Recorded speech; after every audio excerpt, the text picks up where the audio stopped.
like, wow, yeah. So, I mean, but it's the same way. It's like the prison system now. It's an extension of slavery. So it's absolutely, and that's when he started talking about all the things that I needed to tap into.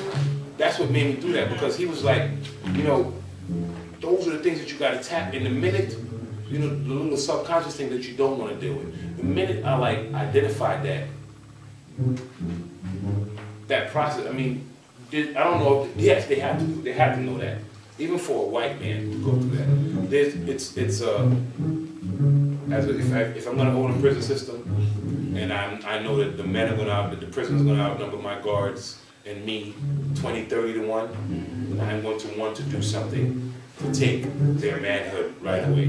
And the minute you bend down and cough, because you're in a room, you just come into the jail, like I got to Hartford, we got off the bus, we walked into a room that's about this open and big like this, with about 70, 80 men, and you know, you file past this guy, you take your clothes off, you go over here to the shower, and then there's some other guys sitting right here with like an open stall, and the guy just goes, okay, bend down and cough, and spread your ass cheeks. And I'm like, he's like, yeah, come on, man, I don't got all day, and he's sitting there, like 6, 7 other guards with him, and all the other men that came in sitting there waiting in line to do that. And you got to sit there and bend over and open your ass and cough. And you get up and, man, I dare you to be a man. You get up from that shit. You get up and you like, you know, you get up like this big. Right. You know what I mean? It takes you days to not feel like that. And then when you go for visits, like when my mother and them came, and then when the lawyer came, I realized you had to go through that shit again. I was like, Mommy, don't come back up here. And the lawyer, I was like, unless you... I thought it was just coming in, which no, every time. And the lawyer, I told the lawyer, only when you absolutely, positively have to deal with me do you come up here. I'll talk on the phone, tell my wife and them, and I get the message from them. And then, you know, when he did come up, I did it 2 more times, and I told one of the guards. I kind of felt him out. He was Latino. So I just felt him out, and I just pleaded with him. I was like, my man, I can't do this. Please, man, you can check me any way you want. I said, but that breaks me down. It takes me days to get over it, man. Please, I don't want to do this today. Please. And he checked me and refreshed me and told me to go ahead back to my cell. I think it should. Man. But they do that when you have contact visits, right? Like, please, they do it whenever they feel like. Yeah, man. It's very, very, and it's something that's a tool. You know what I mean? You're sitting up there, you got your balls in your hand and you're coughing, and the man is looking up your record. Gotcha. You know what I'm saying? Since I was thinking, I'm a very manly man. I mean, I felt like that. Iyaba, don't forget your brushes in that. Oh, that's a prop. Okay. What else I found? What else I thought was cool was the way you said how when you fell off the bridge, that's how you got that scar.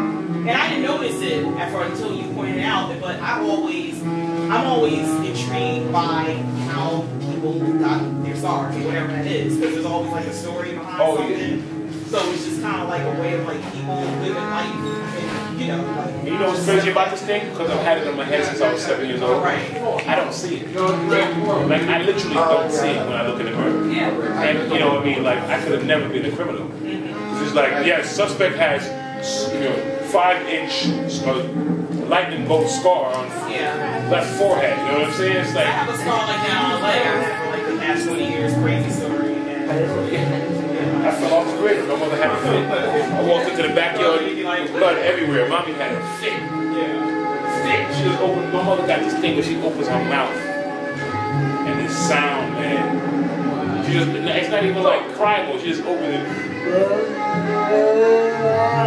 She did that, and then when Stanford, when she did it, I told the guard, take me back to my cell now. Just like that, I couldn't take attention. That shit had me broken down. I'm like, I gotta go get tough with a bunch of dudes. And she got me crying. I'm like, I can't do this. Take me back to my cell, man.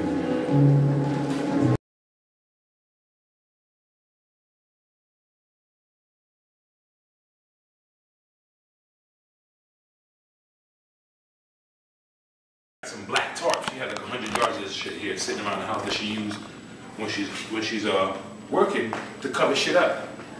And I'm sitting there, and you know I got a shitload of paint from Community Works. I had a bunch of white house paint, so I'm sitting there like June, and it's like, you got a shitload of house paint. got all this black shit, and I just finished fucking with Norman Lewis. Remember I told you about Norman Lewis, the Norman Lewis series, where he has a series called that's black and white called Ku Klux Klan. And that shit just inspired me, and I just took up the brush and just started going crazy. And I mean, all type of shit happened, you know what I mean? Like there's a really concise ones like these, you know what I'm saying? Like you can tell I did a brush stroke. But then there are ones like these right here that are just like on some Norman Lewis Jackson Pollock shit. Or like this one right here, which is called Ring Around Rosie. That was just basically, it's just basically me swirling paint. You know what I'm saying? Kind of Pollock, Jackson Pollock style, just dripping the paint, and then actually going back in and working some of the drips and creating, you know what I'm saying? And yo, it's the most friggin', it's like mental jogging, man. You know what I'm saying? So I just cranked out, man. By the time the summer was done, I had like 40 pieces. And trust me, I've never, that's like some Picasso shit. That's what Picasso paid. Like Picasso used to do like, you know, 80, 90 pieces over the course of a year. I felt like that, man. And last year was the most prolific year I've ever had when it came to work. I think I churned out about 60 pieces last year. You know what I'm saying? So that was awesome.